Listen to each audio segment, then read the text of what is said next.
ChocolateMoment.com, and today we're talking homemade marshmallow sauce. There are few things in life that I love more than a bowl of rich chocolate ice cream swirled and drizzled with sweet, fluffy marshmallow sauce. And this recipe is so simple to make, you'll have a big jar in less than 20 minutes. Start by softening the gelatin in a little bit of water.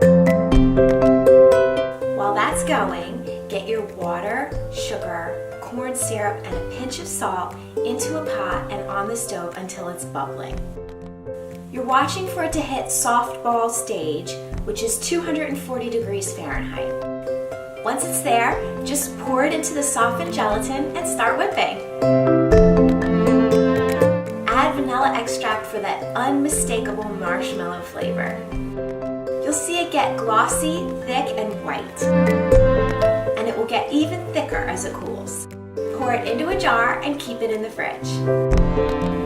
You'll love having a jar of this homemade marshmallow sauce around. It's great on everything from ice cream sundaes to peanut butter sandwiches.